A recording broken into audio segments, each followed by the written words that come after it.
Ok, tutaj już mnie widzicie. Super, troszeczkę poprawię kamerę. Zobaczę, czy zadajecie pytania. Już widzę, że jesteście. Bardzo fajnie. Widzę, że dzisiaj po angielsku. Ok. Jakieś takie nowe rzeczy. Będę starał się, jak zadajecie pytania, mniej więcej na bieżąco odpowiadać. Widzę, że jakieś osoby, które są fanami rosyjskiego miru, się tutaj dorwały. No mam nadzieję, że za moment zostanie to wyprostowane przez moderatorów, a jak nie, to pewnie będę musiał również samemu zadziałać. Dobrze, słuchajcie, no to w takim razie może zacznijmy. A jak to mniej więcej wyglądało? Więc spójrzmy na sam początek, jak to wyglądało ze strony rosyjskiej. Będziemy mówić, słuchajcie, o dosyć ważnej rzeczy i chciałbym, żebyście tutaj rozdzielali inwazję i wojnę, która się toczy w Ukrainie, od tego, o czym będę mówił, bo ja będę mówił o rzeczach związanych z gospodarką. Będzie się to przenikać na pewno z wojną, która obecnie się odbywa, ale większość rzeczy będzie dotyczyło gospodarki, najczęściej niestety gospodarki rosyjskiej. Być może będziemy się odwoływać również do gospodarki ukraińskiej, bo to wielokrotnie o to prosicie. Niemniej Ukraina moim zdaniem w tej wojnie gospodarczej nie jest żadną ze stron, tak? A jeżeli już byśmy patrzyli, no to jest tą stroną, która jest wspomagana przez Europę Zachodnią oraz Stany Zjednoczone. Widzę, że powoli się dołączacie do live'a. Bardzo dziękuję. Mam nadzieję, że będzie coraz więcej osób, a my sobie przejdziemy do meritum. Czyli słuchajcie, pierwsza rzecz, no to mamy tą pierwszą fazę wojny, czyli to, co się wydarzyło w lutym. A w lutym wydarzyło się coś takiego, że, no i tu musimy się oczywiście odwołać do tego militarnego konfliktu, a więc wydarzyło się coś takiego, że Rosja napadła na Ukrainę. I ta pierwsza jak gdyby faza była zupełnie inna niż ta, która jest obecnie. Chciałbym, żebyście to zauważyli. Zauważyli, jak to mniej więcej się zmieniało, co było na początku. Jeżeli spojrzymy jeszcze rok temu, spojrzymy, jak to wyglądało rok temu, kiedy Rosjanie zaatakowali, tak jak widzicie, Ukrainę.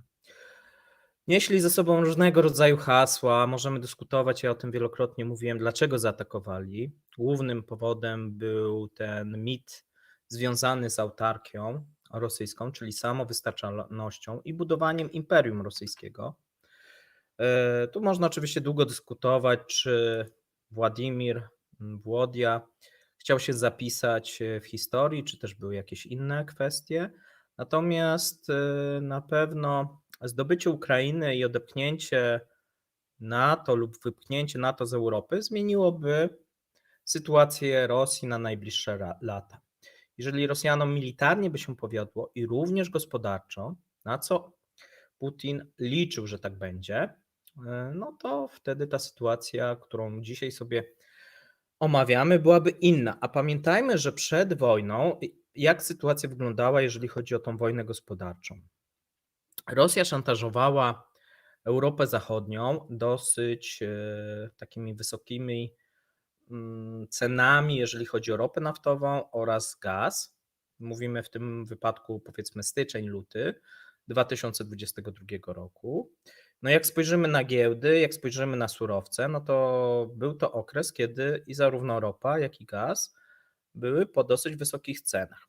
No jeżeli to napięcie, ponieważ było to spowodowane tym napięciem militarnym, które się tworzyło właśnie w Ukrainie, jeżeli to napięcie by jeszcze dalej następowało w następnych miesiącach, no to prawdopodobnie te ceny również byłyby wysokie, tak jak było w przypadku właśnie inwazji. Mieliśmy mniej więcej podobną sytuację. I z punktu widzenia tego początkowego, jeżeli patrzymy na tą wojnę typowo gospodarczą, to Rosja była tą stroną atakującą. Zarówno właśnie pod względem tym militarnym w Ukrainie, jak i również pod względem gospodarczym.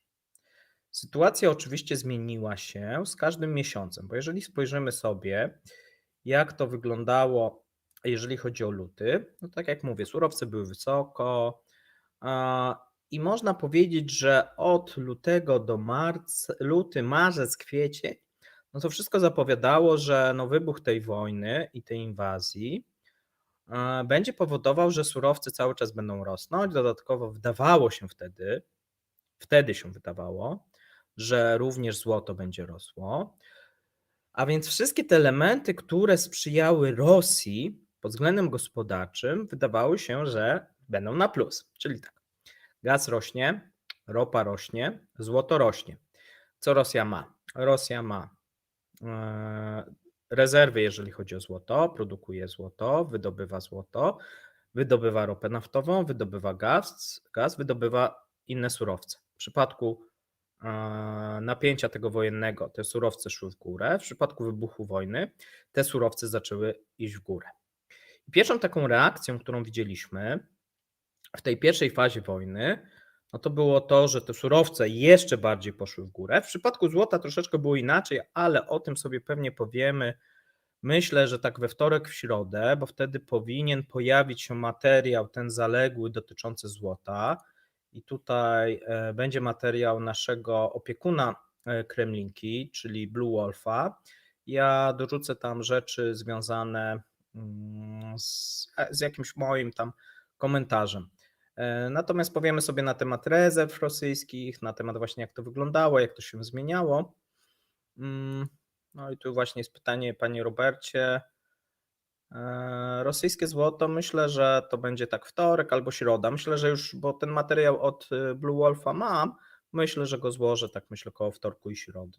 Powinno być około godziny, może godzina z kawałkiem, tak, opowiadania na ten temat. I sobie do tego też wrócimy.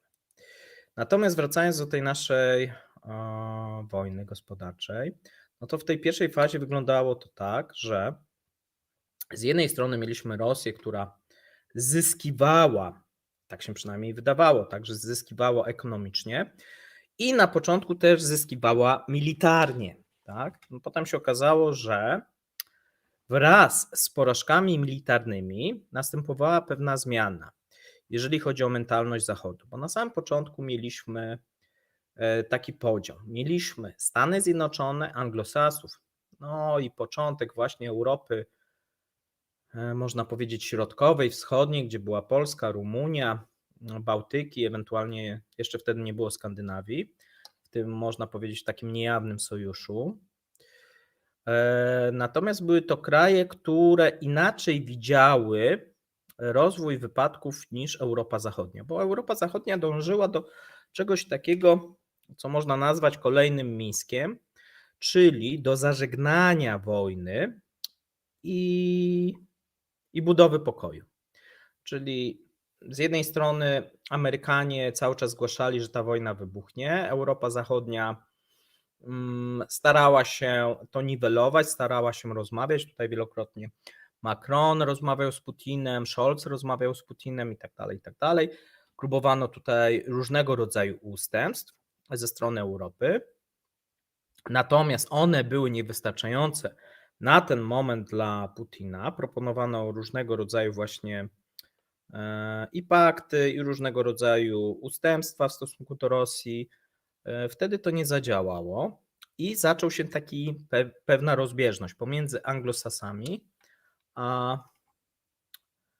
Europą Zachodnią, głównie Francją i Niemcami, które dążyły do pokoju, które chciały, żeby nie wybuchł konflikt, a w momencie, kiedy wybuchł konflikt, były, myślę, że na tyle przestraszone, że chciały, żeby ten konflikt jak najszybciej wygasł. Czyli, że jeżeli chodzi o Ukrainę, żeby Ukraina obroniła się, bo to też nie było tak, że ani Niemcy, ani Francja nie dążyły do tego, żeby zniszczyć czy zaprzepaścić państwo ukraińskie, tylko chodziło o to, żeby pójść na wystarczające ustępstwa w stosunku do Rosji, żeby sobie zagwarantować, powiedzmy, pokój na najbliższe lata.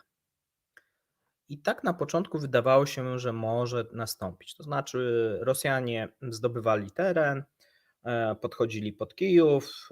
Tutaj były różnego rodzaju próby, jeżeli chodzi o te kwestie pokojowe. W momencie, kiedy się okazało, że Rosjanie na froncie militarnym poniosły przegraną, tak, czy zaczęli się Rosjanie wycofywać, no to troszeczkę zaczęło się zmieniać podejście również Amerykanów, bo do tej pory podejście Amerykanów było takie, że jeżeli chodzi o sankcje, no to zauważcie, że na samym początku te sankcje były takie kosmetyczne. No chodziło o to, żeby coś pokazać, że zadziałaliśmy, tutaj Europa, jak i Stany na bardzo podobnym poziomie działały, tak? Tu moim zdaniem nie było jakiejś wielkiej różnicy, natomiast zaczęło się to zmieniać, ponieważ no, Europa cały czas jednak dążyła do tego pokoju, natomiast Stany Zjednoczone zaczęły dążyć do tego, żeby Ukraina obroniła swoją niepodległość w formie na początku takiej typowo partyzanckiej, czyli im się wydawało, że może to będzie taki Afganistan, że oni tam będą walczyć, Rosjanie będą próbowali zdobywać, natomiast będzie to trwało latami. To był takie pierwsze i tak jak zresztą byście wtedy posłuchali, no to były takie przemowy, kiedy mówiono, że będziemy tutaj pomagać. Nikt nie mówił wtedy o tym, że Ukraińcy militarnie są w stanie zwyciężyć i nikt nie mówił o tym, że gospodarczo Rosja zostanie pokonana. Zwróćcie na to uwagę. Wtedy mówiono, że będziemy pomagać Ukrainie i będziemy osłabiać na tyle Rosję, żeby nie zwyciężyła militarnie. To były te pierwsze momenty. I tak mniej więcej było, myślę, do końca kwietnia. Na koniec kwietnia wybuchła taka bomba, ponieważ Stany Zjednoczone zamroziły rezerwy walutowe rosyjskie. I to miało być takie ostrzeżenie. To nie było. Powodem nie było to, żeby Rosję czy upokorzyć, czy też ich odciąć od finansów. Chodziło o to, żeby dać Rosjanom ostrzeżenie: słuchajcie, jeżeli się nie zatrzymacie, no to będą następne działania. Zobaczcie, zabraliśmy wam połowę rezerw, do tego się dołączyły kraje europejskie. I to miało być takie ostrzeżenie, które miało otrzeźwić Rosję. No oczywiście, tak jak wiemy, ponieważ Stany Zjednoczone wtedy nie wiedziały, jak rozmawiać z Rosją, tak jak i myślały podobnie, jak i myślę większość Europy Zachodniej, że no skoro ktoś zabiera połowę rezerw, tak, no to powinna być jakaś reakcja. No reakcji nie było, jeżeli chodzi oprócz wściekłości, jeżeli chodzi o Rosję. I ta sytuacja mieliśmy w maju, potem zaczęto grozić. Ogólnie Stany Zjednoczone zaczęły grozić Rosji. Czyli jeżeli ktoś lubi takie porównania, mieliśmy tą taką drabinę eskalacyjną i tak Amerykanie wchodzili stopień po stopniu. Czyli najpierw Rosjanie zaatakowali gospodarczo, zwiększając te surowce i tak dalej.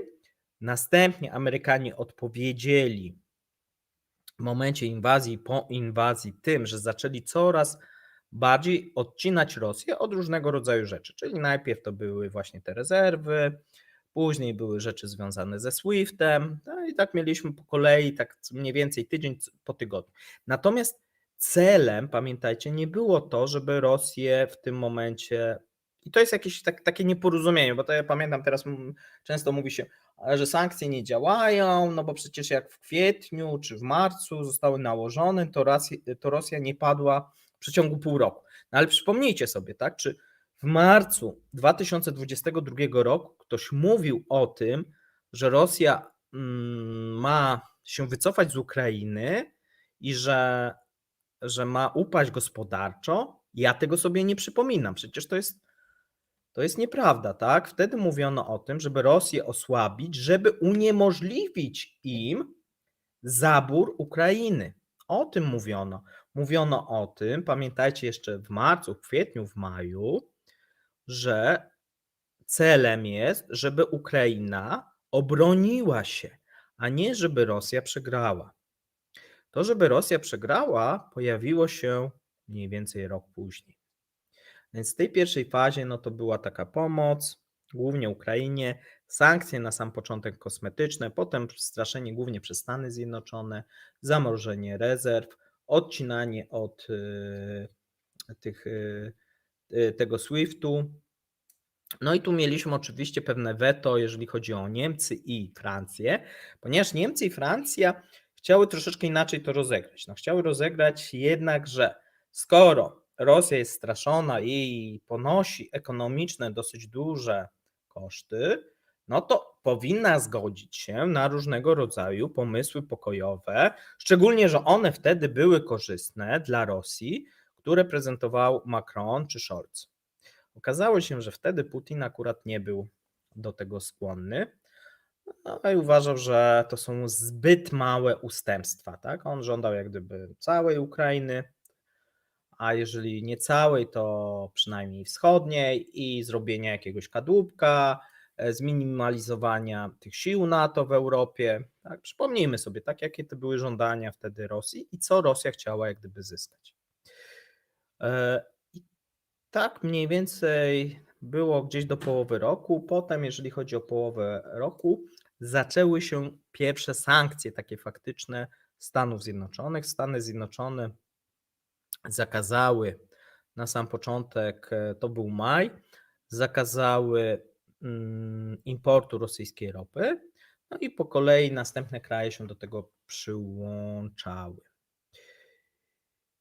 Zaczęły się też pojawiać rzeczy, które do tej pory chyba nie były w przypadku sankcji, albo były w małym stopniu, może w przypadku Kuby gdzieś tam to następowało, czy Iranu, ale też to nie było jakieś na taką skalę, natomiast zaczęły się tak zwane sankcje prywatne.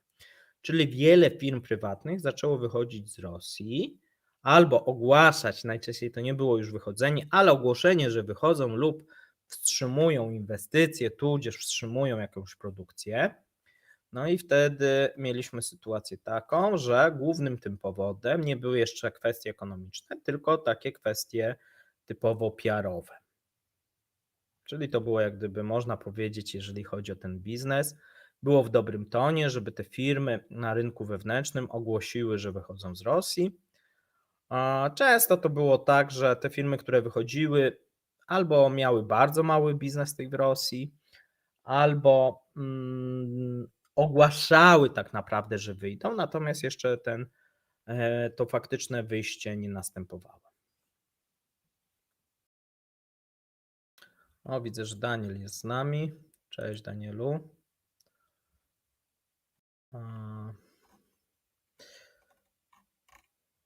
No dobrze, słuchajcie, no i teraz tak, jeżeli chodzi o następny taki moment, który był dosyć istotny, to był moment właśnie przełomu roku i bardziej drugiej tej części roku, kiedy nastąpił pewien kontratak rosyjski. No bo jak mówimy o wojnie gospodarczej, no to tutaj mieliśmy na początku pewien atak rosyjski, potem mieliśmy taki mocny atak, jeżeli chodzi o Stany Zjednoczone, w miarę neutralną Europę, która przyłączyła się oczywiście do Stanów Zjednoczonych, no bo też był taki moment, że Stany myślały, że Europa sobie z tym sama poradzi, albo przynajmniej będzie bardziej aktywna. Okazało się, że nie, że Niemcy i Francja nie chcą rozwiązać tego problemu i bardziej oczekiwały na rozwój wypadków. No i w tym momencie Stany Zjednoczone weszły do gry.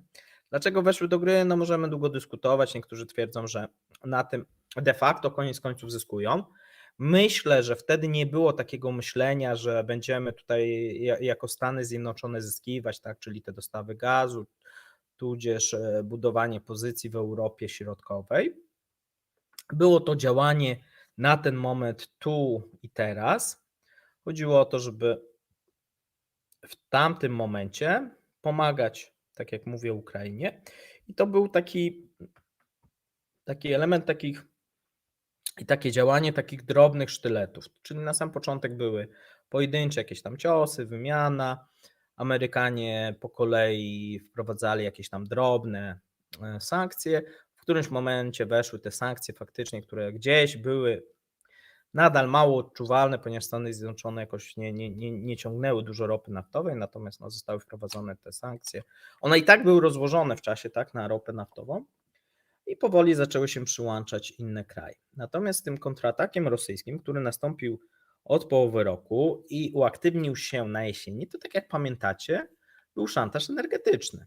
To znaczy Rosjanie straszyli jeżeli chodzi o Europę Zachodnią, ponieważ nie byli w stanie nic zrobić Stanom Zjednoczonym, jeżeli chodzi o tą wojnę gospodarczą, no to próbowali wprowadzić coś takiego jak szantaż energetyczny w stosunku do Europy Zachodniej, czyli ten gaz za ruble, no to była jedna rzecz. Druga rzecz, zmniejszanie i taka niepewność rynku, jeżeli chodzi o dostawy gazu.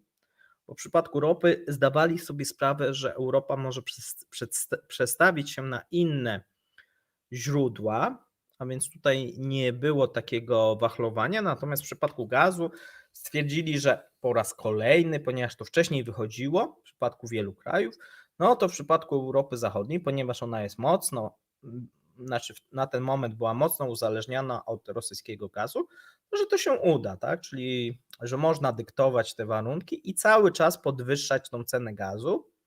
W jaki sposób? No, wprowadzając rynek w stan takiej niepewności. Czyli zamykano kurek, otwierano kurek, zamykano, zmniejszano, dyskutowano, straszono, co powodowało, że na rynku mieliśmy sytuację takiej silnej niepewności, co zawsze jak gdyby powoduje wzrost ceny. No i oczywiście tu zaczęto straszyć, że ten gaz będzie kosztował 300 za powiedzmy 2000 za 1000 metrów sześciennych dolarów. No i jak gdyby tak mniej więcej z każdym miesiącem, tu głównie Miedwiediew, tak, były takie wypowiedzi, ale nie tylko. Wielu rosyjskich ekonomistów wróżyło, że ten gaz będzie bardzo drogi, ponieważ jest wojna, tak, tutaj mamy niepewność i tak dalej, i tak dalej. Europa nie jest w stanie się przestawić na inne źródła, zresztą sami Europejczycy, w tym Niemcy, królowali w tym, że mówili, że żeby przestawić się na inne źródła odbioru gazu, potrzebują około 3 lat. Jaka rzeczywistość była? No rzeczywistość była taka, tak jak widzimy, w tym momencie Niemcy przestawiły się na innych dostawców, wyczarterowali sobie terminale LNG, co jak gdyby nie stanowiło, jak się okazuje, wielkiego problemu. Zostały wprowadzone oszczędności, albo inaczej, ten gaz był drogi, a więc wiele firm zaczęło rezygnować z używania tego gazu. No i jaki efekt jest tego? No efekt jest taki, że Unia Europejska, jeżeli chodzi o zużycie gazu, zjechała o ponad 17%. Jeżeli patrzymy na dane z marca, jeżeli patrzymy na dane, jeżeli chodzi o ostatnią zimę, tak, i 2022 rok. Co spowodowało, że w międzyczasie mieliśmy wybuch na Gazpromie, a więc możliwości dostawy, nawet jeżeli Rosjanie by chcieli, dostawu gazu do Europy skończyły się. No bo jeżeli chodzi o Nord Stream 1 i Nord Stream 2, jeżeli liczymy 2 gazociągi, no to jest około 110 miliardów metrów sześciennych przesyłu, a teraz mamy od jakiegoś czasu 0. No i ten gaz, który dopływał i nadal dopływa do Europy, no to jest gaz, który dopływa głównie do Europy Środkowej, Austria, Węgry i powiedzmy tam Słowacja i trochę Czechy. Podobnie ma się sytuacja, jeżeli chodzi o rurociągi, ropę naftową, o czym sobie za moment też powiemy. No i wygląda to tak, że obecnie Europa, efekt tego szantażu, czyli tego ataku rosyjskiego gospodarczego jest taki, że Rosja przegrała to sromotnie. Dlaczego? No dlatego, że nie odbuduje przez najbliższe lata handlu z Europą. Europejczycy przestawili się na innych dostawców, no, z różnych stron, z Algierii, z Kataru, ze Stanów Zjednoczonych przede wszystkim. I to było też takie zaskoczenie trochę dla Rosjan, że Stany Zjednoczone bardzo silnie pomogły Europie uniezależnić się od rosyjskiego gazu, dostarczając własny gaz. Ktoś oczywiście może powiedzieć, że no dzięki temu Europa wcześniej była uzależniona od Rosji, no teraz się uzależnia od Stanów Zjednoczonych. Natomiast jeżeli popatrzymy na dane, no okazuje się, że to uzależnienie od Stanów Zjednoczonych jest mniejsze niż od Rosji. To jest jedna rzecz. A druga rzecz, no Stany Zjednoczone są jednak sojusznikiem wielu tutaj krajów europejskich czy Unii Europejskiej, a więc to trudno jak gdyby mówić o jakimś takim wielkim uzależnieniu, szczególnie, że tak jak mówię, z innych kierunków ten gaz jest również pobierany. Natomiast oczywiście jest prawdą, że Amerykanie, jeżeli chodzi o dostawcę gazu do Europy, są w tym momencie, jeżeli chodzi o LNG, na pierwszym miejscu. No i tu na pewno nie stracili, tylko zyskali. Natomiast no, ten pierwszy taki duży, można powiedzieć, atak w tej wojnie gospodarczej, Europa, nawet nie Stany Zjednoczone, bo Stany nie były może stroną, tylko Europa, Rosja, no to wygląda tak mniej więcej 2-0 dla Europy.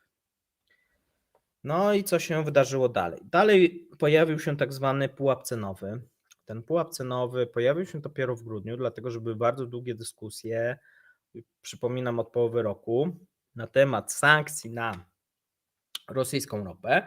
No i w którymś momencie Amerykanie stwierdzili, ok, oprócz sankcji może wprowadźmy coś takiego jak pułap cenowy. I na początku, ja przypominam, bo to o tym się ciągle zapomina, że głównym przeciwnikiem pułapu cenowego były Niemcy. Były Austria, Niemcy i Węgry. Stany Zjednoczone jednak postawiły na swoim, no i ten pułap cenowy został wprowadzony. A więc od 5 grudnia mieliśmy pułap cenowy. Ten pułap cenowy był taki, można powiedzieć, jeżeli chodzi o tą wojnę gospodarczą, punktem zwrotnym. Bo już od tego momentu, od grudnia do dnia dzisiejszego, Rosja jest w bardzo silnej defensywie. Można powiedzieć, że cały czas się broni. Wprowadzano jakieś takie małe kontrataki, tak jak mamy w przypadku ukraińskiego zboża czy produktów rolnych. One są bardziej takie może nie na niwie gospodarczej, ale na takiej propagandowej. Są też kontrataki trochę większe, tak jak próba dogadania się z OPEC, czyli to, na czym Rosjanom mocno zależało, i to nastąpiło niedawno, czyli te cięcia, które zrobiła Arabia Saudyjska oraz Rosja. Natomiast efekt jest taki trochę, że każdego próbuje oszukać. To znaczy Rosjanie nie chcą do końca robić tych cięć zapowiadanych i tych cięć realnie na ten moment nie ma, albo one są mniejsze niż zapowiadane. Podobnie jest w przypadku Arabii Saudyjskiej i Zjednoczonych Emiratów Arabskich. Bo pamiętajcie, że to są zapowiedzi do przodu, że ograniczenie wydobycia nastąpi, ale jeżeli by się okazało, że ta ropa by zaczęła drożeć, to żadnego ograniczenia, słuchajcie, by nie było i każdy by próbował sprzedawać po tej wysokiej cenie tyle, ile może. Dlaczego? Dlatego, że już OPEC nie przekracza tych celów, które wcześniej sobie postawił, tak? Czyli tych ograniczeń. Czyli to następne ograniczenie, jak gdyby za dużo, realnie nic nie zmienia. Jaki efekt jest tego? No efekt jest tego taki, że teraz na giełdzie widzimy to, o czym mówiłem, czyli domykanie tej luki cenowej. Czyli okazuje się, że rynek dąży do tych mniej więcej cen. On troszeczkę, mówiłem, pewnie się zatrzyma trochę wyżej minimalnie, ale mniej więcej do tych cen jak przed cięciami. Czyli tak, jakby tych cięć nie było. Czyli on mówi, ok, to są takie trochę te cięcia fikcyjne. No ktoś może mówić, może one nie są fikcyjne, tak może nastąpią, natomiast no, na ten moment rynek mówi, nie wierzymy, bo jeżeli by wierzyli, to ta cena ropy na ten moment, jeżeli chodzi o Brent, byłaby powyżej 90, czyli tyle, ile Goldman i jego analitycy mniej więcej sugerowali. A tak nie jest. Dzięki tej cenie w zeszłym tygodniu można było shortować tą ropę z dosyć dużym zyskiem. Dziękujemy. A teraz prawdopodobnie będzie odbicie. Zobaczymy, jak wielkie. Natomiast będzie można też zarobić troszeczkę sobie na tych pozycjach dłuższych. Chociaż, tak jak mówię, patrząc na przykład na piątek, na siłę tego odbicia, kiedy spodziewałem się, że ona będzie większa, tak? No to odbicie po tak długich spadkach na luce cenowej, no ono nie przekroczyło 1%, czyli okazuje się, że pomimo tego, że była tak czytelna, tak czytelna była ta, powiedzmy, korekta i domknięcie tej luki, wręcz książkowe, to nie było dużego kapitału, który chciałby w to wejść. Tam był przez moment taki inny w piątek, około 16-17 była taka walka, natomiast no potem to mniej więcej zaczęło się utrzymywać w miarę stabilnie, się tam jeszcze wahało. Niemniej obie strony, i zarówno byki, jak i niedźwiedzie, no stwierdziły, że ok, będzie jakiś wzrost, natomiast no ten wzrost też nie miał paliwa. Osobiście myślałem, że będzie większe paliwo, tak, czyli na przykład odbicie będzie z rzędu 2 czy 3%. Ale tak nie było, jak widzieliśmy.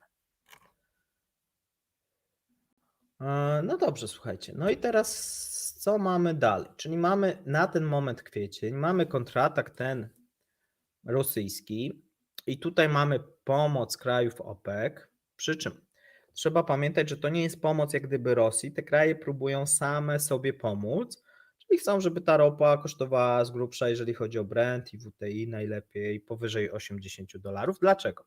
Dlatego, że na przykład Arabia Saudyjska ma wpisaną swoją, jeżeli chodzi o budżet, że budżet im się spina, kiedy ta cena jest powyżej $80. Czyli jeżeli jest poniżej 80, no to mniej więcej im się budżet nie spina. Dlatego będą zawsze zwolennikiem jakichkolwiek działań, które będą powodować wzrost ropy. Tylko teraz, jeżeli się okaże, że ta ropa zjedzie do tych cen, na przykład, które były w momencie cięć OPEC, no to te cięcia są nieskuteczne, no bo no, ta ropa miała zdrożeć po tych cięciach, to taki był cel, tak? Niektórzy mówią, że celem było również to, żeby ta ropa nie staniała, czyli nie to, żeby podbić tą cenę, tylko żeby przeciwdziałać dalszym obniżkom. Dlaczego? Dlatego, że mamy cały czas recesyjne, wbrew temu, co byki na ropie mówią, że tam mamy cały czas te rezerwy, że cały czas ta ropa powinna być powyżej $100, no niestety to nie ma żadnego znaczenia. Dlaczego? No dlatego, że cały czas, jeżeli chodzi o ten rok, mamy recesję, jeżeli chodzi o Stany Zjednoczone i to powoduje, że ta ropa nie jest droższa, dopóki ta recesja będzie, dopóki będzie Fed podnosił stopy, no to będziemy mieli taką sytuację, a nie inną i tutaj żadne dane z rynku odnośnie czy rezerw, czy produkcji, czy czegokolwiek innego nic nie zmieni.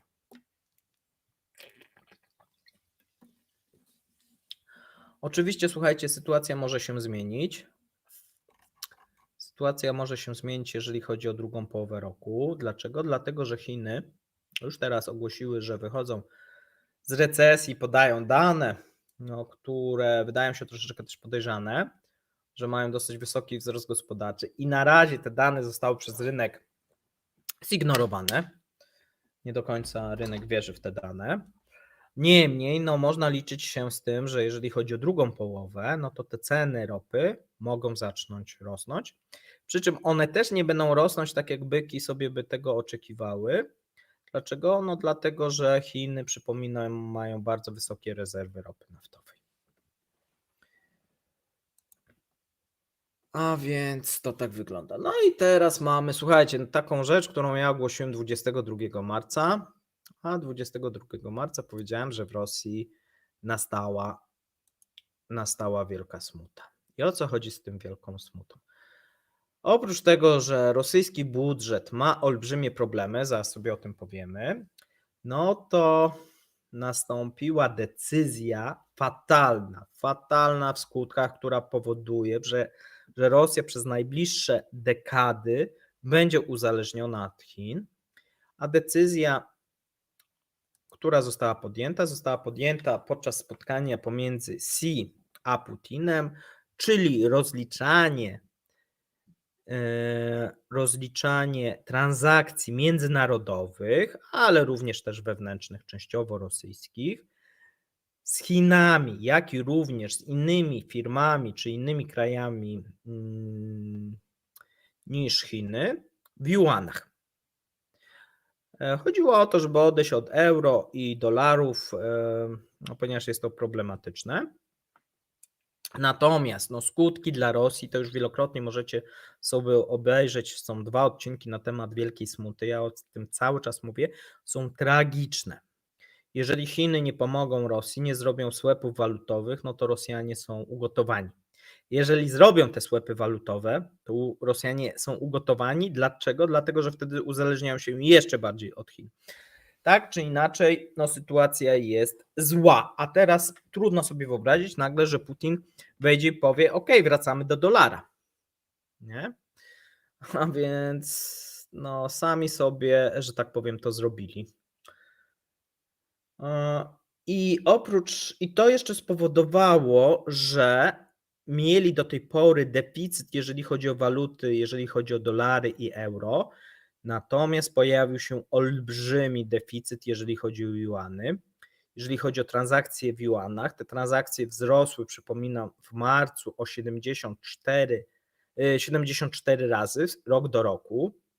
To jest niesamowita skala, co powoduje, że wszyscy potrzebują te juany i takim naturalnym krokiem jest uruchomienie swapów walutowych przez Centralny Bank Chiński. Natomiast Chińczycy tego na ten moment nie robią z wielu względów.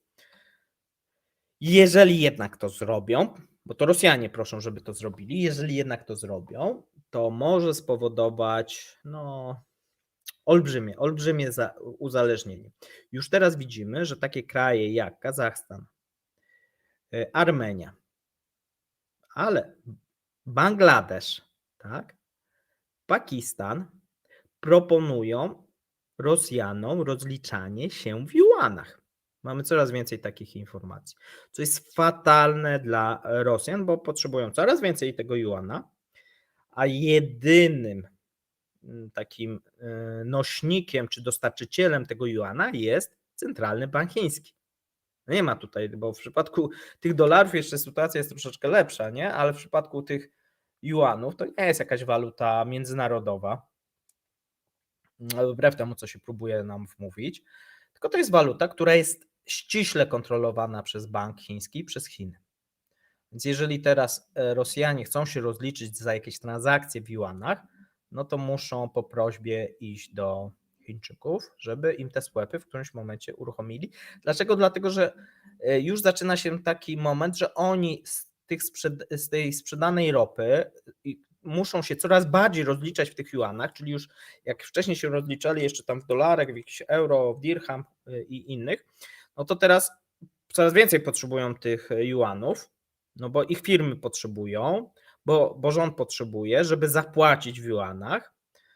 Skoro tak, no to sytuacja robi się o tyle nieciekawa, że trzeba te juany kupować i dochodzi do tego, że te juany są kupowane nawet na rynku międzybankowym, łącznie z tym, że są jakieś próby przywożenia w walizkach tych juanów, jakieś takie ogólnie niefajne rzeczy, jeżeli chodzi o gospodarkę. Ogólnie, jeżeli patrzymy na gospodarkę Rosji, to mamy takie dwie tendencje. Jedna, zasadnicza i główna, uzależnienie się od Chin i wielka smuta.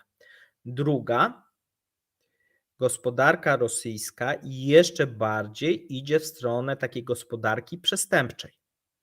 Czyli rozliczanie w bitcoinach, niejawne transakcje, sprzedaż ropy i produktów naftowych różnego rodzaju szemranym pośrednikom.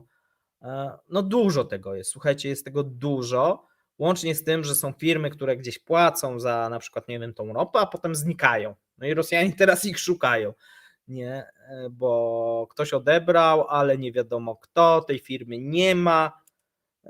No bo to miało być po super. Znaczy, Rosjanie z grubsza padają nawet, wydaje się to komiczne, ale padają czasami nawet ofiarą takich oszustów, którzy ich naciągają. Mówię o tych firmach naftowych. Natomiast te firmy naftowe oczywiście się tam bronią. Mamy obecnie tak naprawdę, jeżeli chodzi o Rosję, taki konflikt i walkę pomiędzy rządem a firmami naftowymi. O tym będę mówił pewnie jutro w przypadku tego podatku Brent, bo tu wszystkich chcą okantować.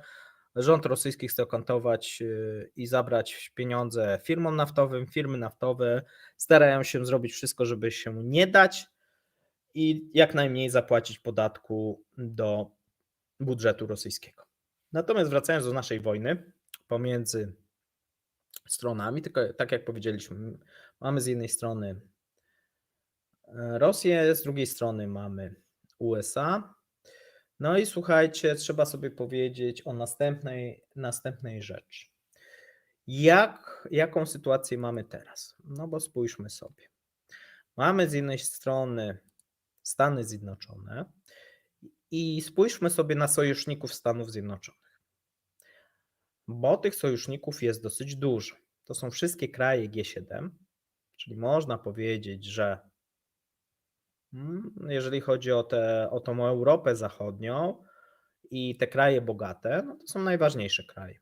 Mamy no wśród nich jest Unia Europejska, mamy dużo krajów neutralnych, natomiast, czyli tak, z jednej strony mamy Stany Zjednoczone, Stany, Kanada, tak, powiedzmy tam Meksyk, niech będzie neutralny, jak ktoś chce, ale mamy całą Europę, mamy na pewno Azję, jeżeli chodzi o te kraje rozwinięte, czyli Japonię, i tu jest bardzo duża zmiana w przeciągu, myślę, nawet 3 miesięcy. Japonia z kraju neutralnego stała się bardzo silnym sojusznikiem Stanów Zjednoczonych, jeżeli chodzi o walkę z Rosją. I tu też widzicie taką zmianę, bo zobaczcie, na samym początku mówiliśmy o tym, że Rosja była tak atakowana przez Stany, ale te sankcje były takie kosmetyczne. Widzimy, że z każdym miesiącem to się nasila. To jest taka walka i to są takie uderzenia sztyletowe. Czyli Rosja dostaje ciosy, które nie powodują, że się przewraca, ale powodują, że się wykrwawia. No bo za każdym razem ma się taką ochotę powiedzieć, no mogło być więcej. Nie? Robimy SWIFT, ale nie do końca odcinamy. Robimy sankcje, ale nie do końca. Natomiast za każdym razem, nawet to, że robimy nie do końca, powoduje osłabienie. W drugą stronę, co Rosja może zrobić Stanom Zjednoczonym? Pamiętajmy, że po tej drugiej stronie mówimy o Stanach. Nie mówimy tam Polsce, Ukrainie czy jakimś innym kraju, tylko o Stanach. No i Rosja nic nie może. Czyli Amerykanie zadają cios, odskakują. Zadają cios, odskakują. Zadają cios, odskakują. Jedyną rzeczą, która Rosja próbowała zrobić, no to właśnie jest ten sojusz z OPEC, co na razie, może oczywiście w przyszłości będzie inaczej, natomiast na ten moment znowuż nie wyszło. Bo ta ropa nie zdrożała tyle, ile Rosjanie by oczekiwali. No i mamy właśnie następną rzecz,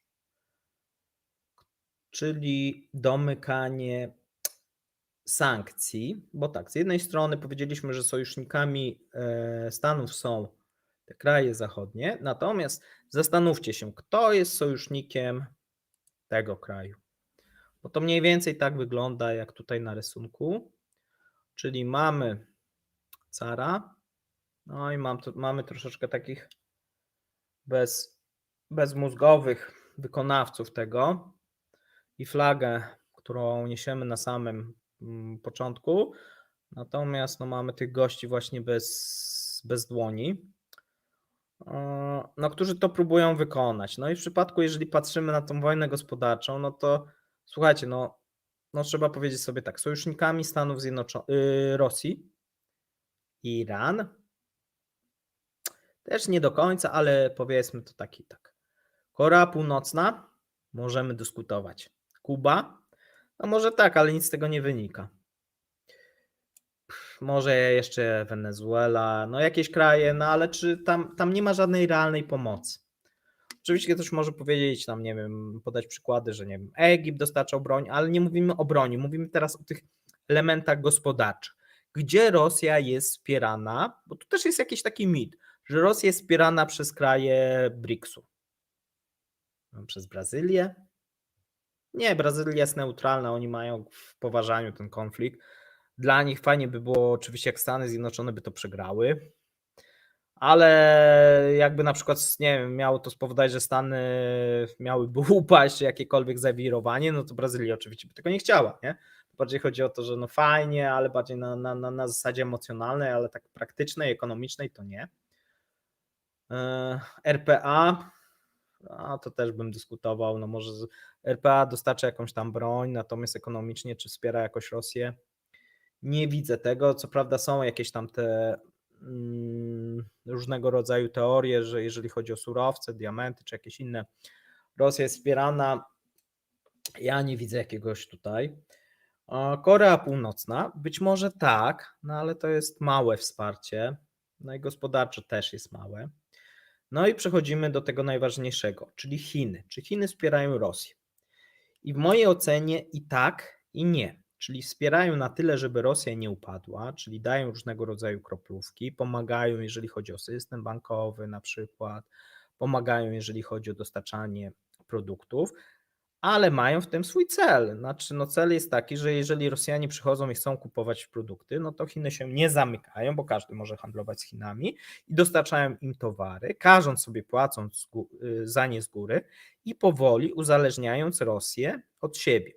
A więc tutaj ta pomoc Chin w przypadku Rosji, no to się odbije Rosji czkawką, dlatego że następne rządy, myślę, że może nawet przez kilkadziesiąt czy kilkaset lat, będą prochińskie, tak? Czyli mamy takie budowanie świata dwubiegunowego, powiedzmy USA, Chiny, gdzie Rosja jest jakimś takim lennem chińskim, tak? I to oczywiście Rosjanom się nie będzie podobać i pewnie przez następne lata będą się chcieli być może wyrwać z tego, natomiast no nie będą mieli za bardzo wyboru, bo te więzi gospodarcze będą coraz silniejsze z każdym miesiącem. A więc słuchajcie, tak to wygląda. Tutaj widzę, zaraz przejdziemy do Waszych pytań, bo widzę, że dosyć dużo rzeczy pytacie. Natomiast chciałbym jeszcze skończyć ten swój wywód, tak, jeżeli pozwolicie. A więc tak, mamy dosyć dużo krajów, które sprzyjają Stanom Zjednoczonym. Akurat Polska jest tym krajem, no bo akurat nam zależy na tym, żeby Rosja się jak najbardziej osłabiła, tak jak pewnie krajem bałtyckim czy Rumunii. Są kraje neutralne, być może, które są nawet takie, które sprzyjają Rosji, natomiast gospodarczo jakoś Rosji nie wspierają, więc trzeba powiedzieć, że one są neutralne. No i słuchajcie, teraz przechodzimy do tego, co nas czeka. 2022 rok to był rok, kiedy wprowadzono sankcje. 2023 to będzie rok, kiedy te sankcje będą domykane. Czyli będziemy mieli różnego rodzaju kolejne pakiety, które nie będą do końca miały na celu, nie wiem, tworzenie jakichś kolejnych tych sankcji, tylko domknięcia sankcji. Dlatego dosyć ciekawym pomysłem jest to, co ma się wydarzyć 19 maja.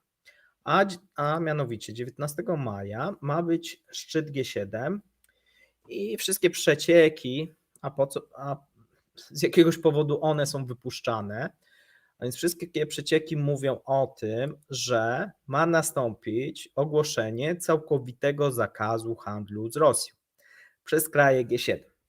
W przypadku krajów G7, takich jak, nie wiem, Japonia, USA, tego bym się nie bał, pewnie to nastąpi. W przypadku natomiast Unii Europejskiej, no pewnie będziemy mieli tutaj różnego rodzaju jazdę i naciski, no bo na pewno Węgry powiedzą na przykład, że one do tego nie przystępują. No i zobaczymy, jak to się rozwinie. Znaczy, sankcje zostaną wprowadzone, to na pewno.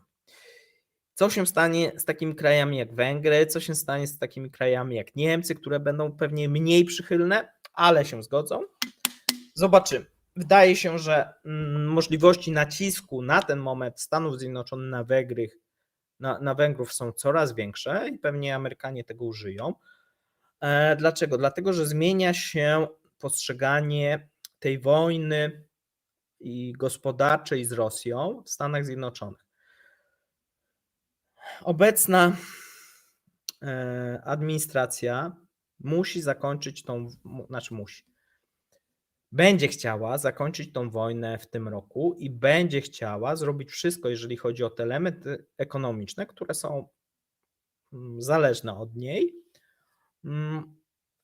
żeby się wydarzyły w tym roku. Czyli będą różnego rodzaju, to co widzieliśmy w Turcji, to co widzieliśmy w Armenii, to co widzieliśmy w Kazachstanie, to co widzieliśmy w Japonii, to co widzieliśmy w Korei, a nawet w Chinach, czyli różnego rodzaju naciski, głównie tutaj Departamentu Skarbu, na te kraje i Indie również, to do Indii sobie na końcu powiemy, na te kraje, żeby przestały pośredniczyć w omijaniu sankcji i nie wspierały gospodarczo Rosji.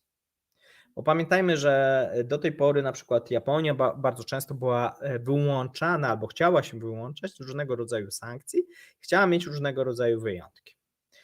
I od momentu, kiedy Japonia jest przewodniczącym G7, no i tam nastąpiły różnego rodzaju rozmowy ze Stanami Zjednoczonymi, to się wszystko zmieniło. Teraz można powiedzieć, że Japonia oprócz anglosasów przoduje, jeżeli chodzi o nakładane sankcje i egzekucję tych sankcji.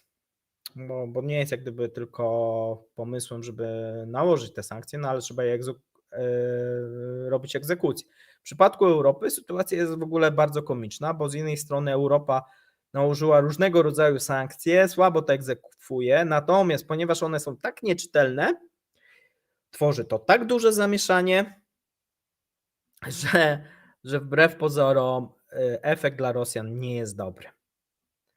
Bo okazuje się, że towary, które nie podlegają sankcjom, są zatrzymywane, albo są niewysyłane, albo są problemy z dostawą tych towarów, a towary, które na przykład podlegają sankcji, potrafią być przepuszczane, tak? A więc jest zamieszanie, nie wszyscy wiedzą, co można, czego nie można.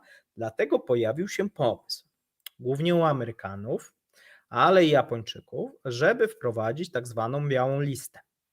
No i tą białą listę pewnie pamiętacie z naszych, jeżeli ktoś jest wiernym słuchaczem lub fanem tego kanału, wszystkich pozdrawiam fanów i opiekunów, no to mniej więcej wie, że chyba od nie wiem, kilku miesięcy albo pewnie dłużej optowałem za tym, żeby nastąpił całkowity zakaz handlu, bo to byłoby bardzo czytelne wraz z białą listą. I dokładnie taki pomysł jest teraz reprezentowany przez Stany Zjednoczone i Japonię. Wydaje się, że kraje G7 oprócz Unii Europejskiej są za. W przypadku Unii Europejskiej, jak możecie się domyślać, oprócz tego, że bo tam miały być włączone rzeczy, na tej białej liście miały się znaleźć leki i produkty, niektóre tylko produkty spożywcze. No a już są oczywiście dyskusje, ponieważ Unia Europejska i niektóre kraje chcą włączyć coraz więcej produktów na tak zwaną białą listę. Ale i tak, słuchajcie, jest to postęp. Dlaczego? No dlatego, że mamy białą listę, a nie czarną listę, tak jak mieliśmy do tej pory, gdzie mogliśmy się zgubić. Co oczywiście mówię, był ten plus, że wszyscy się gubili, łącznie z Rosjanami i firmami, które handlowały, więc niektóre firmy stwierdziły, że to jest zbyt skomplikowane, zbyt duże ryzyko, że te towary i tak mogą zostać, pomimo że są legalne, zatrzymane, więc może nie warto. A więc teraz mamy mieć białą listę, ma być to prostsze, a więc z punktu widzenia handlowego lepiej. Kiedy zostanie to wprowadzone? No najwcześniej myślę, że czerwiec, lipiec. Bardziej lipiec. Czy zostanie to wprowadzone? Prawdopodobieństwo jest bardzo duże. Czy będą kraje, które będą się sprzeciwiały? Tak. Myślę, że będą to te kraje, które najwięcej nadal mają firm, które zostały w Rosji, czyli Austria, Węgry, Włochy, Niemcy, no może jeszcze Francja. Pozostałe kraje, być może jakiegoś nie wymieniłem, będą optować za tym, żeby ten zakaz wprowadzić, szczególnie te kraje takie jak Polska, czy Rumunia, czy Bałtyki. Czy jeżeli Unia Europejska nie dogada się, czy taki zakaz zostanie wprowadzony? Moim zdaniem tak. I myślę, że również Unia Europejska w jakiejś tam formie wprowadzi taki zakaz. Dlaczego? Dlatego, że Stanom Zjednoczonym będzie zależało, żeby zrobić jak największy nacisk jeszcze w tym roku i szczególnie obecnemu rządowi, Bidenowi, ponieważ w przyszłym roku są wybory. A więc dobrze by było, żeby najlepiej tą wojnę zakończyć w tym roku. A jeżeli ją nie zakończyć, moim zdaniem jest duża szansa, że się zakończy. Szczególnie jeżeli nastąpi ofensywa ukraińska i zostaną dołożone sankcje, no bo wtedy będziemy mieli taką sytuację dla Rosji niefajną, tak? Bo z jednej strony Rosjanie tracą teren, budżet jest w dramatycznej sytuacji, dochodzą dodatkowe sankcje, no wszystko jest jak gdyby pod górę. Być może ropa kiedyś zdrożeje, ale nie wiadomo kiedy, a nawet jak drożeje, to i tak to jest za mało, jeżeli chodzi o domknięcie tego budżetu, no więc to nie będzie wyglądać dobrze. Mamy jeszcze coraz większą rolę Chin, no i dla takiego reżimu rosyjskiego no to są tak naprawdę same problemy. Nie widać tu żadnych pozytywów. Te pozytywy, które miały być, czyli można powiedzieć trochę, Rosjanie padli ofiarą, jakby to powiedzieć, własnych oczekiwań, ponieważ im się wydawało, że jeżeli mają tak duże wpływy, jeżeli chodzi o Europę Zachodnią, jeżeli chodzi o wywiad i przekupionych polityków, to jest wystarczająco do tego, żeby przeciwdziałać Stanom Zjednoczonym. Okazuje się, że nie. Pomimo tego, że wielu polityków europejskich jest prawdopodobnie opłacanych i wiele partii politycznych w jakimś stopniu jest opłacanych przez Rosjan, czy było opłacanych, nie jest to wystarczające, żeby tutaj wpłynąć na te rzeczy gospodarcze. Albo nawet nie jest w stanie, żeby przeciwdziałać. Dlaczego? Dlatego, że no tu Stany Zjednoczone są tym głównym graczem, a nie Europa. I to niby Rosjanie wiedzą, ale ciągle o tym zapominają. A jeżeli chodzi o Stany Zjednoczone, no to na ten moment nie ma takiej możliwości, żeby się to przełożyło. Ich wpływy, powiedzmy te wywiadowczo, jakieś na realną politykę. No i teraz przechodzimy do ostatniego takiego elementu, który tutaj występuje, o którym cały czas się zapomina, a mianowicie o tym, a może zanim do tego przejdziemy, to jeszcze jedna rzecz. 2023 rok to będzie ten rok, kiedy te sankcje przez Stany Zjednoczone będą domykane i o tym będę też mówił jutro, czyli mamy ten punkt pierwszy, jeżeli chodzi o wieści z Rosji. Została powołana grupa robocza, jeżeli chodzi o Departament Stanu, która ma zajmować się domykaniem i ściganiem firm, które łamią sankcje, tak jakby były to przestępstwa federalne, czyli handel narkotykami chyba jest przestępstwem federalnym, jakiś terroryzm, jakieś inne rzeczy, tutaj ktoś może mnie poprawić, natomiast no to wynika, że to jest mniej więcej, słuchajcie, na równi. I to zaczyna być bardzo poważna rzecz, czyli jeżeli ktoś będzie łamał te sankcje, albo kraj, albo konkretne firmy, no muszą się liczyć z bardzo poważnymi nieprzyjemnościami w dłuższej perspektywie ze strony już nie Ministerstwa Skarbu, tylko Ministerstwa Sprawiedliwości Stanów Zjednoczonych. A to jest duża różnica, bo w przypadku Ministerstwa Skarbu chodzi o różnego rodzaju interesy, a w przypadku sprawiedliwości będzie chodziło o to, że to będzie uważane za przestępstwo. A jak będzie uważane za przestępstwo, no to będzie ścigane. Czyli jeżeli firma turecka będzie dopuszczać się pomocy w omijaniu sankcji, zostanie wpisana na listę, tak jak mamy listę tych firm, które wspierają terroryzm, zostanie wpisana na listę firm, które łamią sankcje, no i będzie miała niefajnie. A więc słuchajcie, tak to mniej więcej wygląda. No i teraz przechodzimy do najważniejszego punktu, który mówiłem, że być może nastąpi, być może nie i to teraz przewidujemy troszeczkę przyszłość. Do tej pory mi się udawało, może teraz się też uda, a mianowicie coraz więcej, wbrew temu, co się wydawało, w handlu pomiędzy Rosją a resztą świata zależy od Indii. A w przypadku Indii jest to, można powiedzieć, taki kraj trochę swingujący. Dlaczego? Dlatego, że Rosjanie oprócz dużych rabatów na ropę nie są w stanie Indiom nic zaoferować. Do tej pory mogli oferować uzbrojenie, ale ponieważ ostatnio łamią i zrywają te kontrakty, bo nie są w stanie dostarczyć uzbrojenia, no to oprócz tej taniej ropy, no to Hindusi nie mają żadnego interesu, żeby handlować z Rosjanami. Oczywiście fajnie, osłabia to jakieś Stany Zjednoczone, ale Hindusom to nic nie przynosi. Jeżeli Amerykanie dostarczą, obiecają, a muszą Hindusi skądś dostać broń. I tu w przypadku jest inna sytuacja, bo w przypadku ropy sytuacja jest taka, że tą ropę można pozyskać od wielu krajów. Hindusi, jeżeli nie pozyskają od Rosji, pozyskają ją od Arabii Saudyjskiej, pozyskają ją od Emiratów Arabskich, pozyskają ją od Brunei, Malezji, wszystko jedno, tak? W przypadku natomiast uzbrojenia, od kogo Hindusi mogą uzyskać to uzbrojenie? Jeżeli Rosja im odpadnie, od Chin nie dostaną. No bo kraje, powiedzmy, enigmatycznie się nie lubią. No i zostają tylko Stany Zjednoczone. A Stany Zjednoczone mogą tą kartą zagrać. Czy zagrają? W mojej ocenie tak. W mojej ocenie tak.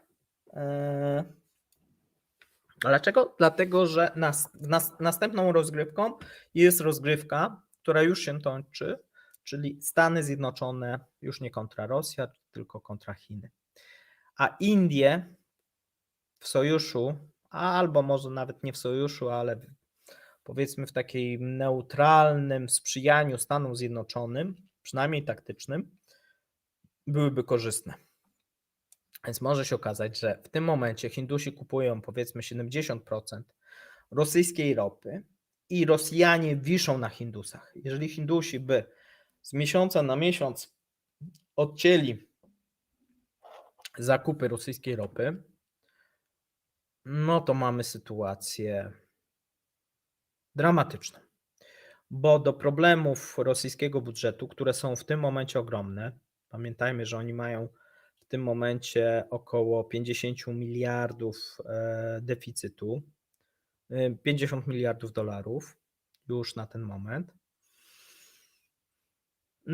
I zatory płatnicze mówi się, że sięgające 40, 30, 40 miliardów dolarów.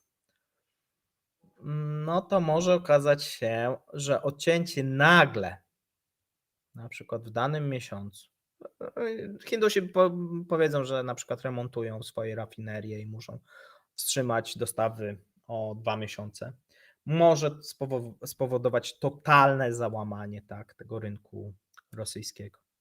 Czy tak się stanie? W mojej ocenie tak. W mojej ocenie tak, ale nie musi. Tak? To jest jakieś prawdopodobieństwo, jakiś scenariusz, pewnie zależny od jakichś innych parametrów. Wydaje się, że w tym momencie będzie wielu zwycięzców takiego rozwiązania i będzie jeden przegrany, to znaczy Rosjan, bo Hindusi coś dostaną, Amerykanie coś dostaną, Ukraina coś dostanie, Europa też coś dostanie, czyli tą obietnicę zakończenia szybkiego wojny, bo w momencie, kiedy nagle Rosjanie by zostali odcięci od kapitału i od wpływów, no to jedyna taka szansa, no może gdzieś próbować coś na szybko z Chińczykami robić, no ale nie sądzę.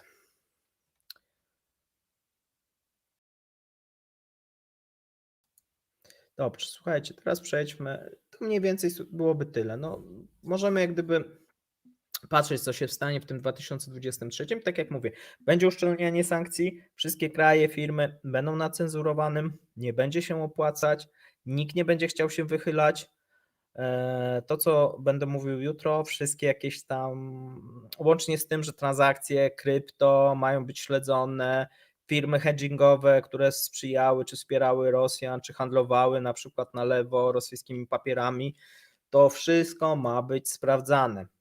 Jeżeli to będzie tak, ponieważ jest to przez Ministerstwo Sprawiedliwości, czyli to będą takie akcje, jak w przypadku, nie wiem, pamiętacie pewnie jakieś akcje antyterrorystyczne, czy szukanie tych majątków baronów narkotykowych, to mniej więcej podobne grupy będą robić.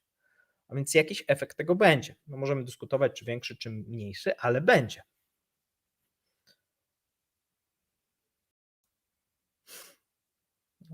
Dzięki. Prąd dla Indii. Francja, Izrael już sprzedają. Niemcy, Anglia chętnie. Pewnie tak, natomiast tak jak mówię, największym tutaj rozgrywającym są Stany. Pamiętajmy również, jeżeli chodzi o Izrael, no to Izrael tutaj musi w wielu wypadkach, jeżeli chodzi o sprzedaż, mieć akceptację Stanów Zjednoczonych. W przypadku może Francji nie.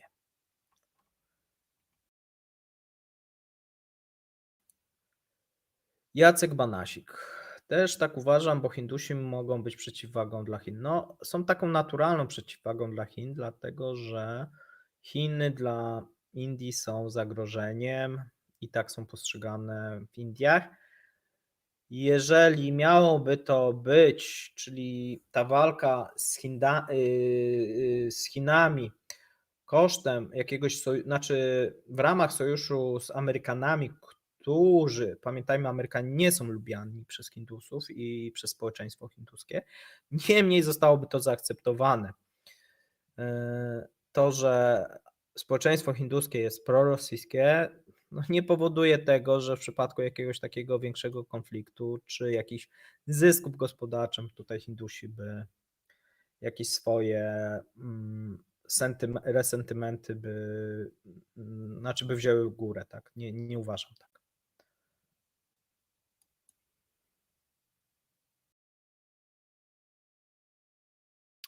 No dokładnie. Teraz tutaj na Rosję powinno być nałożone, Rafał Komentor, na Rosję powinno być nałożone całkowite embargo, które na poważnie należałoby egzekwować. To szybko przyniosło. Wiesz co, z tym szybko to ja nie sądzę, natomiast tak jak mówię, no do tej pory by ta wojna polegała gospodarcza na gotowaniu żaby. Na początku Amerykanie i Europejczycy, a głównie Amerykanie myśleli, że Rosjanie się opamiętają, no przecież to jest bez sensu, no przecież im tą gospodarkę rozwali, nie? Było takie myślenie typowo prozachodnie, ale zobaczcie, ono ewoluuje. Już teraz Amerykanie nie myślą o tym, że Rosjanie się opamiętają, tylko myślą o tym, żeby już jest trochę tak, już zaszliśmy tak daleko, to trzeba ich dobić. Już zaczyna być tego typu myślenie, bo jak ich nie dobijemy, to może będzie następny Trump, może będzie coś chciał odkręcać, skorzystajmy z okazji. I Amerykanie myślę, że widzą, że jest okazja, widzą, że ta gospodarka rosyjska się wali, bo się wali, widzą, że Rosjanie mają problemy z budżetem, że są problemy z regionami. Oczywiście najlepiej byłoby, żeby oni się osłabili, ale nie rozpadli. Natomiast no to jak za każdym razem zaszło tak daleko, że Amerykanie nie chcą się wycofać. Ponieważ robili te małe kroki, ale posuwali się do przodu, to teraz nie zrobią dużego kroku do tyłu. Moim zdaniem. To byłoby bez sensu. Zresztą jakby zrobili duży krok do tyłu demokraci, to by na pewno przegrali wybory, a nie o to im chodzi. Tak? Żeby nagle zrobić jakiś duży krok i co, przyjdą republikanie i no nie, no tak to nie będzie wyglądać.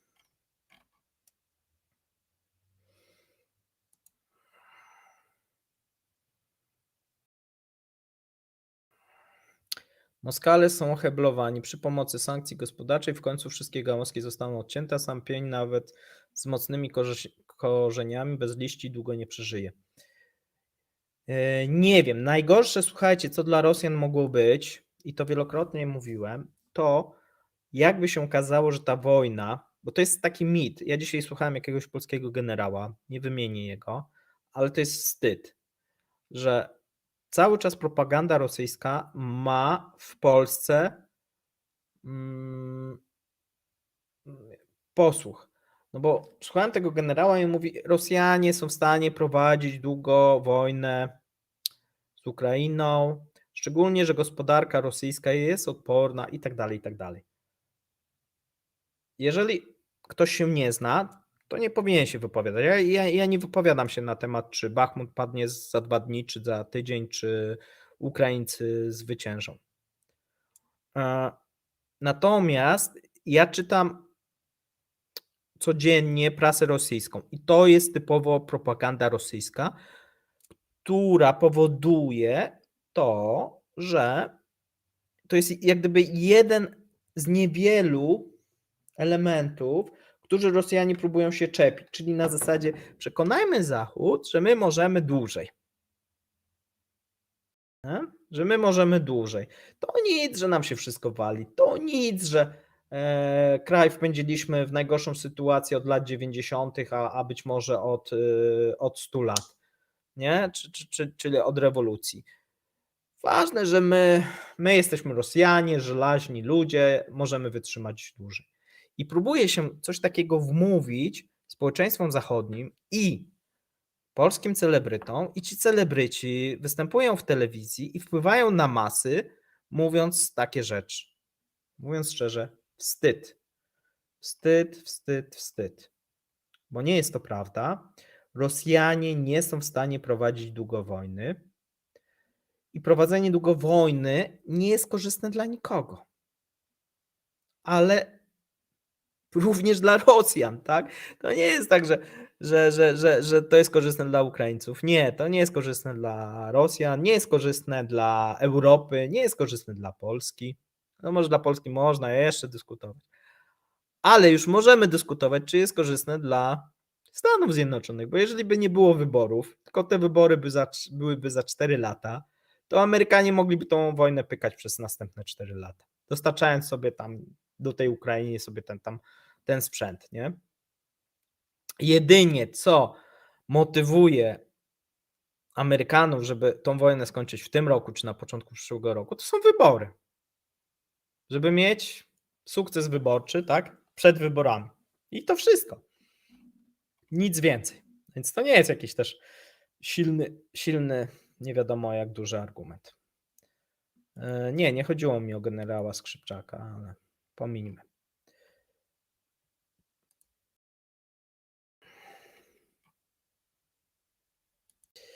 Słuchaj, Marcin, dlatego proponuję o tym film kiedy zrobić, jak działa propaganda, jak wpływa. Trochę taki zrobiłem, bo zrobiliśmy taki odcinek na temat fakty i mity rosyjskich, fanów rosyjskiego miru. Jeżeli ktoś nie oglądał, zapraszam. Jeżeli słuchajcie, też następna rzecz, bo powoli będziemy kończyć. Jeżeli ktoś nie subskrybuje kanału, to taka prośba, bo na ten moment chyba najbardziej tego potrzebujemy. Jeżeli oglądacie, tu nie chodzi o to, żeby wspierać kanał, bo są osoby, i to bardzo dziękuję wszystkim, którzy wspierają kanał. Tych osób na ten moment jest około 10. Natomiast bardzo zależy nam na subskrypcjach, tak? To powoduje, że te informacje, o których mówimy, rozchodzą się szerzej, jesteśmy zupełnie inaczej pozycjonowani. Na ten moment kanał ma ponad 8000 subskrybentów. Wydaje się, że w przeciągu 2 miesięcy to jest duża liczba, natomiast jeżeli chodzi o docieranie z tymi informacjami, no jest małe. Jeżeli byśmy docierali szerzej, to być może nie słuchałbym takich bzdur i takich manipulacji, jeżeli chodzi o polskich ekspertów, tak? Bo to, tak jak mówię, wstyd, że coś takiego mówicie. I to szczególnie, jeżeli ktoś nosi mundur Wojska Polskiego, to podwójny wstyd, tak? Uważam, że niezależnie po jakiej stronie politycznej się jest, no to wspieranie w tym konflikcie Rosji albo sprzyjanie Rosjanom Nie wiem, jak to nazwać. No, musiałbym jakichś grubych słów używać, a już jest późny wieczór, więc może lepiej nie. A więc, widzę, że tutaj są kolejni subskrybenci. No i słuchajcie, za to bardzo, bardzo dziękuję. Tego najbardziej na ten moment przynajmniej potrzebujemy. Jeżeli by się udało dotrzeć do 10 000 subskrybentów, no to dosyć dużo zmienia, tak.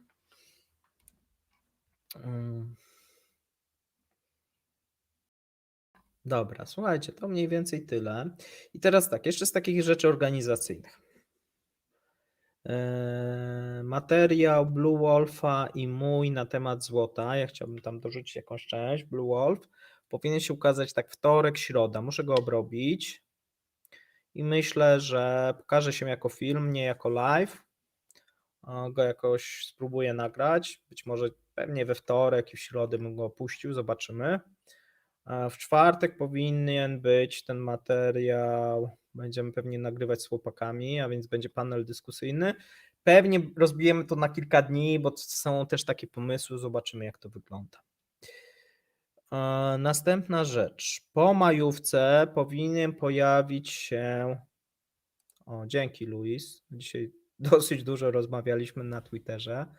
Bardzo cenię akurat Twoje zdanie i dosyć trafne spostrzeżenia i opinie.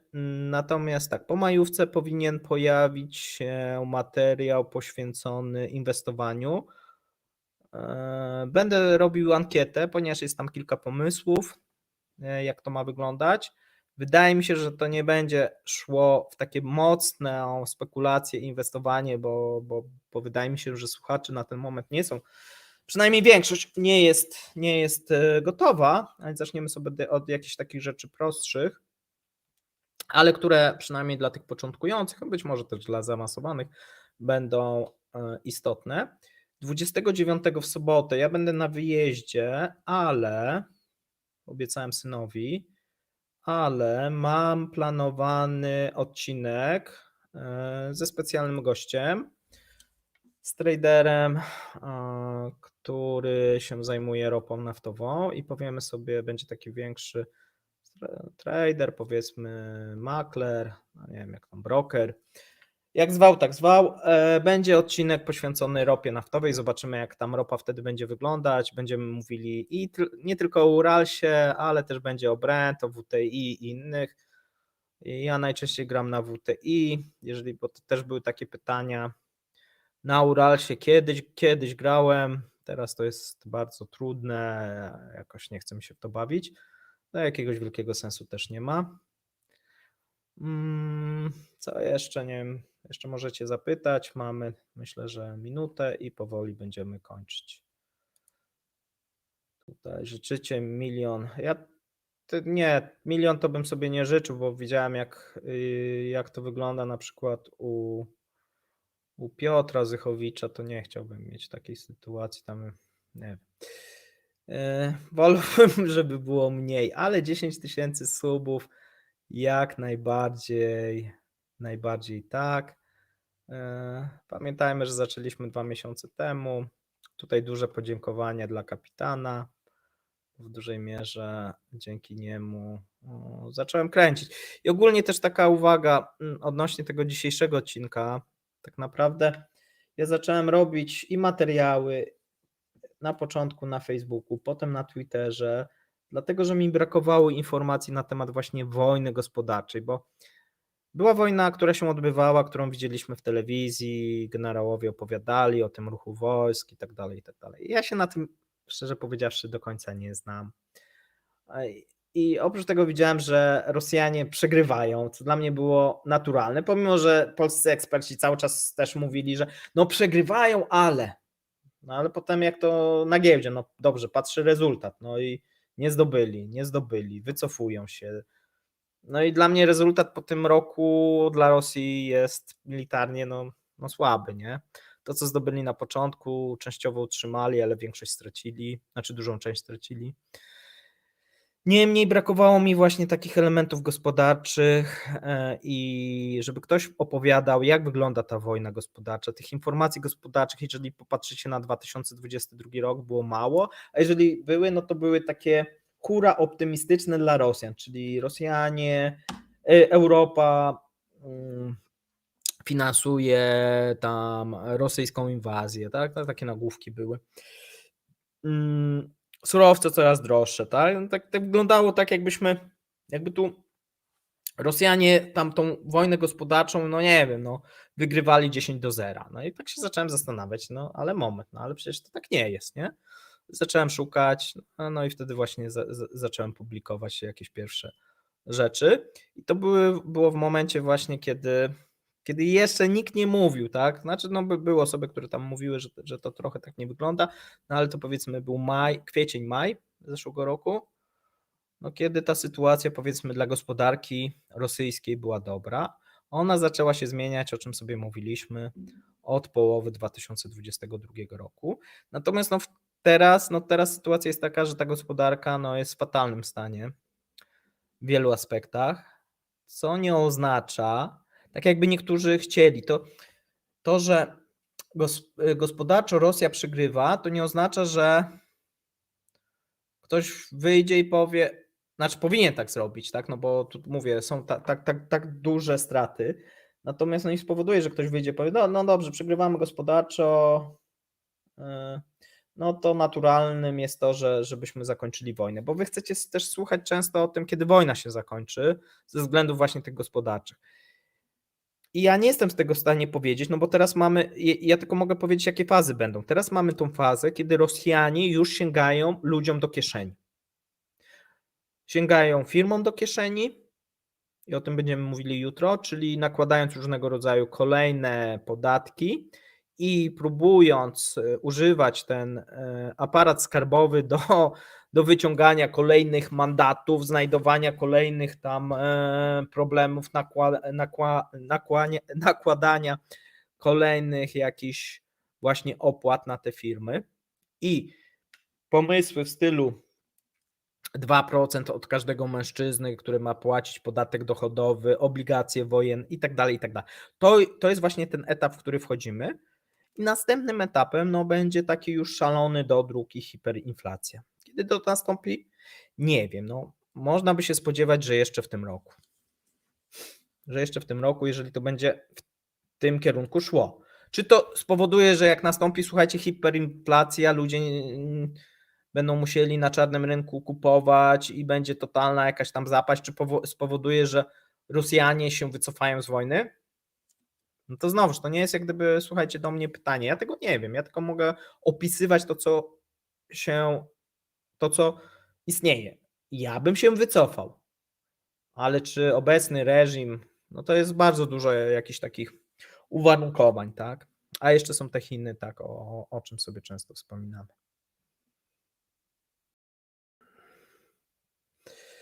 No dobra, słuchajcie. No to w takim razie mamy 9:55, prawie o 10. Dzisiaj wyjątkowo nie dwugodzinny live, tylko godzina 25. No i w takim razie myślę, że możemy kończyć. Jeszcze raz podziękowania dla wszystkich opiekunów, fanów, podziękowania dla wszystkich słuchaczy, widzów, szczególnie dla tych osób, którzy subskrybują kanał. Słyszymy się już niedługo, czyli jutro. Trzymajcie się. Cześć.